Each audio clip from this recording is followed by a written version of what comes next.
ओम नमः शिवाय। ओम नमः शिवाय। ओम नमः शिवाय। नमस्कार साथियों, आज हम बात करेंगे महादेव शिव की कथा। समय की बात है जब सृष्टि का आरंभ भी नहीं हुआ था। ना आकाश था, ना पृथ्वी, ना जल, ना अग्नि। सब और बस अंधकार और शून्यता की व्याप्त थी। उसी शून्य में एक निराकार निर्गुण शक्ति विद्यमान थी, वही थे महादेव।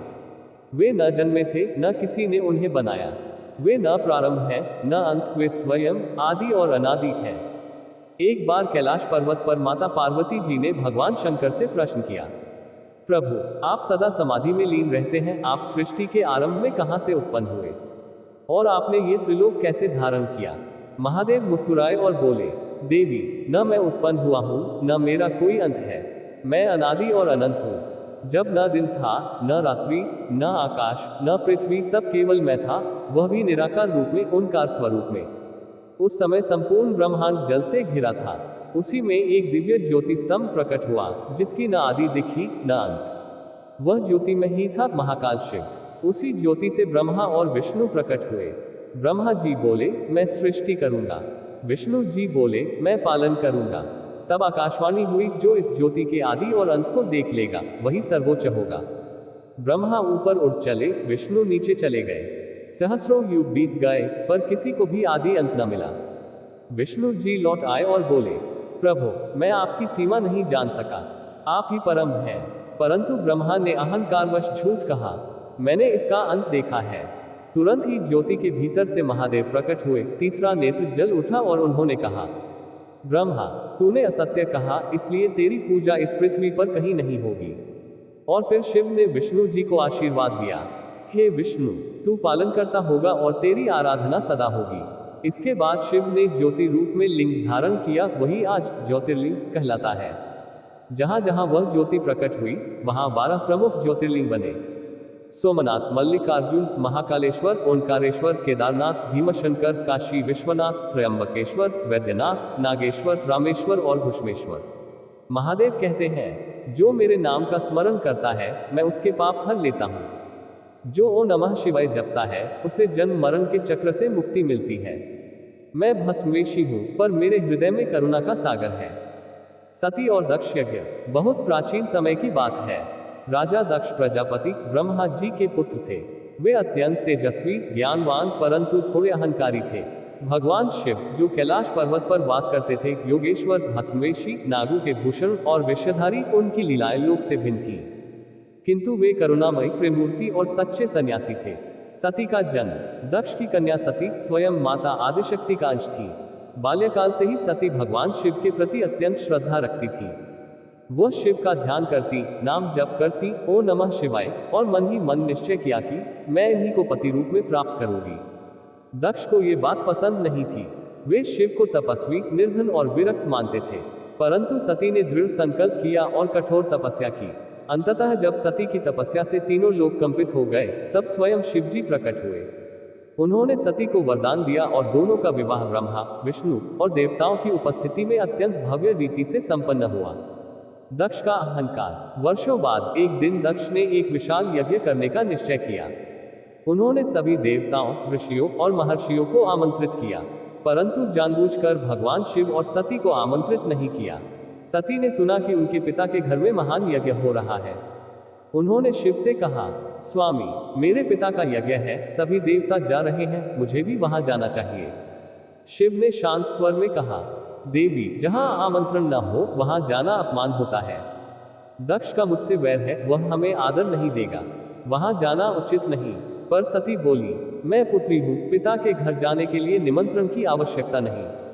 शिव ने मुस्कुराकर अनुमति दे दी, पर उन्हें चेताया, सावधान रहना देवी, जहां अहंकार की अग्नि जलती है, वहां प्रेम की ज्योति बुझ जाती है।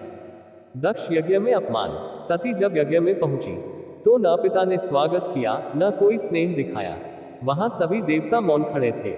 शिव के लिए जो यज्ञ का भाग अर्पण होना चाहिए था, वह कहीं नहीं था। सती ने देखा उनके आराध्य शिव का अपमान हो रहा है।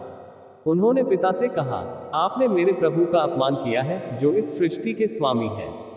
आपका ये यज्ञ अब अधूरा रहेगा। क्रोध, वेदना और अपमान से भरी सती ने कहा, मैं ऐसे शरीर को धारण नहीं रख सकती जो मेरे प्रभु का अपमान सुन चुका है। और उसी क्षण उन्होंने ध्यानमग्न होकर योगाग्नि से अपने शरीर का त्याग कर दिया। शिव का तांडव। जब ये समाचार भगवान शिव को मिला, उनकी आंखों में अग्नि और करुणा दोनों उमड़ पड़े। उन्होंने अपने केश झटके और उसी से वीरभद्र तथा भद्रकाली प्रकट हुए।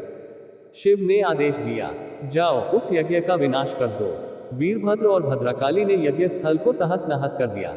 दक्ष का मस्तक काट दिया गया। सारे देवता भयभीत हो उठे। तब ब्रह्मा और विष्णु ने शिव से प्रार्थना की, प्रभु कृपा करें, दक्ष का अपराध क्षमा करें। शिव ने करुणा दिखाई दक्ष का सिर बकरे मेंढे के सिर से जोड़ दिया। दक्ष ने पश्चाताप किया और महादेव के चरणों में गिरकर क्षमा मांगी। सती का पुनर्जन्म। सती ने अगले जन्म में पर्वतराज हिमालय के घर पार्वती के रूप में जन्म लिया। वही पार्वती आगे चलकर फिर से भगवान शिव की अर्धांगिनी बनी। अहंकार का अंत विनाश है और भक्ति का मार्ग सदैव शिव तक पहुंचाता है। गंगा अवतरण। बहुत समय पहले की बात है। सूर्यवंशी राजा सगर अयोध्या के महान राजा थे। उनकी दो रानियां थीं, केशिनी और सुमति। केशिनी से एक पुत्र असमंजस हुआ और सुमति से 60,000 पुत्र। राजा सगर ने एक बार अश्वमेध यज्ञ करने का निश्चय किया। यज्ञ का घोड़ा सभी दिशाओं में विचरता और जो राजा उसे रोकता नहीं, वह सगर की अधीनता स्वीकार करता। परंतु जब घोड़ा इंद्र ने अपनी ईर्ष्या से चुरा लिया और उसे कपिल मुनि के आश्रम में बांध दिया, तब सगर के 60,000 पुत्र उसे खोजते खोजते वहां पहुंचे। कपिल मुनि का श्राप। सगर के पुत्रों ने देखा कि घोड़ा एक मुनि के पास है और बिना सोचे समझे उन्होंने कपिल मुनि पर चोरी का आरोप लगा दिया। मुनि ध्यान में लीन थे। जब उन्होंने आंखें खोली, उनकी तपोअग्नि से सारे 60,000 पुत्र भस्म हो गए। उनकी आत्माएं पृथ्वी पर भटकने लगी क्योंकि उनका श्राद्ध और पिंडदान नहीं हुआ था। अंशुमान और दिलीप का प्रयास। राजा सगर के पौत्र अंशुमान ने मुनि से क्षमा मांगी। कपिल मुनि ने कहा, इनकी मुक्ति तभी होगी जब गंगा स्वर्ग से पृथ्वी पर आकर इनके अस्थियों को स्पर्श करेगी। अंशुमान ने प्रयास किया, फिर उनके पुत्र दिलीप ने भी, पर कोई सफल नहीं हुआ। भागीरथ का कठोर तप। फिर दिलीप के पुत्र भागीरथ ने निश्चय किया, मैं गंगा को पृथ्वी पर लाकर अपने पूर्वजों का उद्धार करूंगा। उन्होंने हजारों वर्षों तक हिमालय में महातपस्या की। उनकी भक्ति से प्रसन्न होकर गंगा प्रकट हुई और बोली, राजन, मैं तो आज जाऊंगी, पर मेरे वेग को कौन संभालेगा? यदि मैं सीधे पृथ्वी पर उतरूं तो वह मेरे वेग से नष्ट हो जाएगी। भागीरथ ने पुनः तप किया और भगवान शिव से प्रार्थना की, हे महादेव, कृपा कर गंगा के वेग को अपनी जटाओं में धारण करें। गंगा का अवतरण। भगवान शंकर प्रसन्न हुए और बोले, देवी गंगा, तुम मेरे जटाओं में आओ। जब गंगा आकाश से उतरी, उनका वेग प्रचंड था। उन्होंने सोचा, मैं शिव के सिर को तोड़ दूंगी, परंतु शिव ने मुस्कुराकर अपनी जटाएं बांध ली और गंगा पूरी की पूरी उनकी जटाओं में कैद हो गई। फिर शिव ने धीरे धीरे अपनी जटाओं से एक पतली धारा छोड़ी। वही धारा धरती पर अवतरित हुई, जो आज गंगा कहलाती है। भागीरथ की भक्ति का फल। गंगा भागीरथ के पीछे पीछे चली। वह जहां जहां गई, वहां धरती पवित्र हो गई। अंततः जब गंगा ने सगर के पुत्रों की अस्थियों को स्पर्श किया, तो सभी की आत्माओं को मोक्ष की प्राप्ति हुई। इसीलिए गंगा को कहा जाता है त्रिलोक पावनी, भागीरथी, मोक्षदायिनी गंगा। गंगा माँ। जो सच्चे भाव से स्नान करता है, जो गंगा का नाम जपता है, उसके जन्म जन्मांतर के पाप नष्ट हो जाते हैं। गंगा केवल जल नहीं, वह करुणा, पवित्रता और मुक्ति का प्रतीक है। शिव भक्त की पुकार। जब दूषण ने चंदन ऋषि की पूजा को नष्ट करने का प्रयास किया, तब ब्राह्मण और उनके शिष्यों ने आर्त पुकार की, हे भोलेनाथ, हे शंकर, हमारे रक्षक बनिए। उनकी पुकार सुनकर स्वयं कैलाश से भगवान शिव प्रकट हुए। भयंकर तेज, रौद्र रूप, जटाओं में अग्नि की ज्वालाएं, नेत्रों में काल का नृत्य। उन्होंने कहा, मैं हूं महाकाल, काल का भी काल। शिव ने मात्र हूं कहा और उसी क्षण दूषण और उसके सैनिक राख में बदल गए। भूमि हिल गई, दिशाएं कांप उठी, देवता स्तुति करने लगे। तब से भगवान शिव उज्जैनी में महाकालेश्वर के रूप में प्रतिष्ठित हुए। कहा जाता है, जो मृत्यु से पहले महाकाल का स्मरण करता है, उसे काल भी नहीं छू सकता।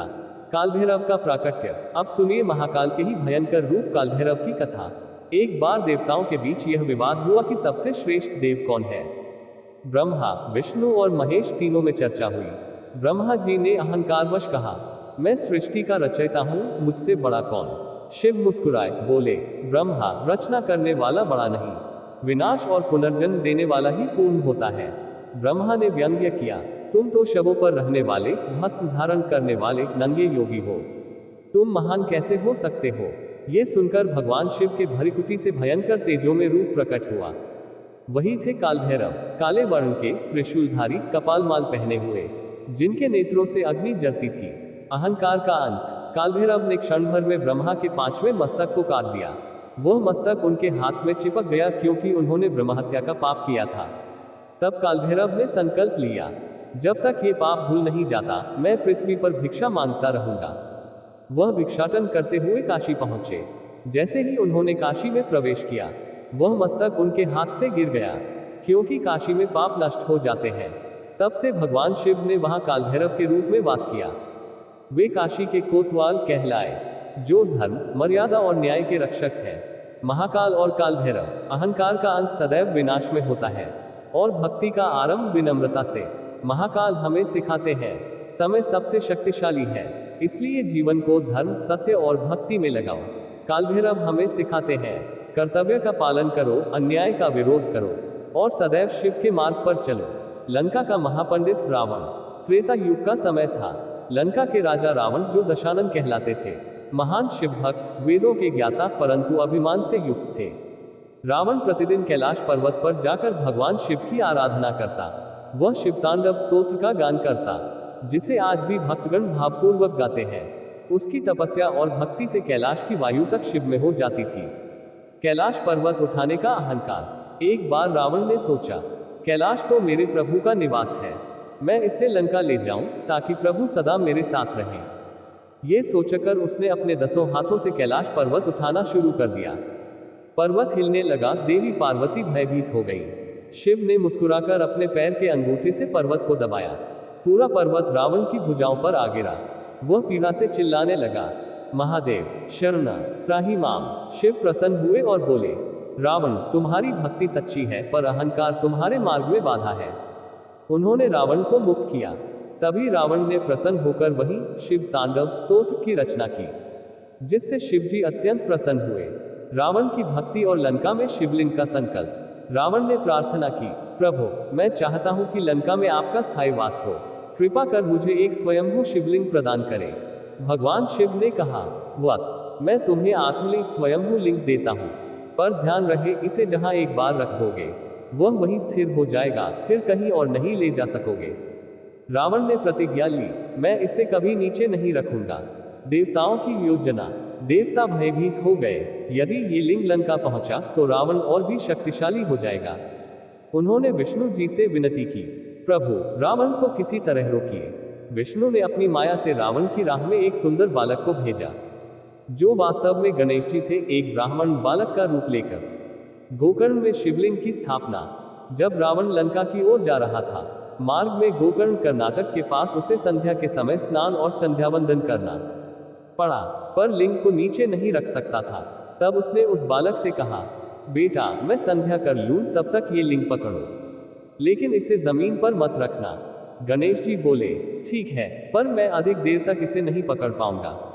जैसे ही रावण ने ध्यान में प्रवेश किया, गणेश जी ने 3 बार पुकारा। उत्तर न मिलने पर उन्होंने लिंग को भूमि पर रख दिया। रावण दौड़ता हुआ आया, पर देर हो चुकी थी। वह जितना भी बल लगाता, लिंग 1 इंच भी नहीं हिला। क्रोध में उसने लिंग को उठाने की कोशिश में टुकड़े टुकड़े कर दिया, परंतु वह हर रूप में शिव में बना रहा। शिव का वरदान। तभी आकाशवाणी हुई, रावण, ये तुम्हारा ही कर्म है। ये लिंग अब गोकर्णेश्वर कहलाएगा और यहाँ मेरी विशेष उपस्थिति रहेगी। जो भक्त यहाँ दर्शन करेगा, उसे वही फल मिलेगा जो लंका में मिलता। रावण नम्र होकर बोला, प्रभु, मुझे क्षमा करें, मैं आपका अपराधी नहीं, भक्त हूँ। शिव बोले, वत्स, मैं तुम्हारी भक्ति से प्रसन्न हूँ, इसलिए जब जब मेरा स्मरण होगा, तब तब रावण का शिवतांडव स्तोत्र गाया जाएगा। भक्ति सच्ची होनी चाहिए, परंतु उसमें अहंकार नहीं होना चाहिए। जो शिव की शरण में जाता है, उसका उद्धार अवश्य होता है, चाहे वह रावण जैसा महाभक्त ही क्यों न हो। आइए जाने महादेव का दर्शन और जीवन संदेश।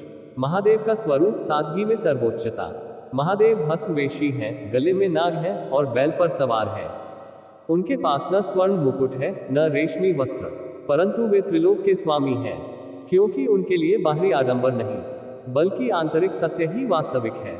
सच्ची महानता सादगी में होती है, प्रदर्शन में नहीं। जो मन से निर्मल है, वही वास्तव में ईश्वर के निकट है। महादेव विषपान करने वाले। जब समुद्र मंथन हुआ तो उसमें हलाहल विष निकला जिसने पूरे सृष्टि को जलाने की शक्ति रखी। देवता दानव सब घबरा गए। तब भगवान शिव ने वह विष स्वयं पी लिया और नीलकंठ कहलाए। जो समाज के कल्याण के लिए दूसरों का दुख सह ले, वही सच्चा नेता और संत होता है। जीवन में जब विष जैसे संकट आए तो उन्हें भीतर की शांति से धारण करना सीखो। महादेव परिवार और विरक्ति का संतुलन। महादेव परम योगी हैं, परंतु साथ ही माता पार्वती और अपने पुत्र गणेश व कार्तिकेय के प्रेमी पिता भी हैं। वे ध्यान में लीन रहते हैं, फिर भी गृहस्थ जीवन के सभी कर्तव्यों का पालन करते हैं। त्याग और कर्तव्य दोनों का संतुलन ही जीवन का धर्म है। सच्चा योग वह नहीं जो संसार से भागे, बल्कि वह है जो संसार में रहकर भी शांत रहे। महादेव करुणा और क्षमा के सागर। शिव सबसे सरल है, किसी को भेदभाव नहीं करते। भूत प्रेत राक्षस पशु मानव सब उनके भक्त हैं। वे भक्त का भाव देखते हैं, रूप या साधन नहीं। ईश्वर केवल भाव देखते हैं, बाहरी रूप नहीं। जीवन में दया और क्षमा को अपनाओ, क्योंकि करुणा ही शिवत्व का सार है। महादेव अहंकार के विनाशक। ब्रह्मा का मस्तक काटने वाले कालभैरव हो या रावण का गर्भ तोड़ने वाले महाकाल, शिव सदा अहंकार का अंत करते हैं। जहां अहंकार है वहां ईश्वर नहीं। जो नम्र है वही शिव के समीप है। महादेव ध्यान और मौन के प्रतीक। शिव पर्वतराज कैलाश पर समाधिस्थ रहते हैं। उनका मौन कोई शून्यता नहीं, वह पूर्णता का मौन है जहां सब प्रश्नों के उत्तर स्वयं मिल जाते हैं। मौन में ही आत्मा की आवाज सुनाई देती है। हर दिन कुछ पल अपने भीतर जाओ, वही शिव का वास है। महादेव नटराज का नृत्य।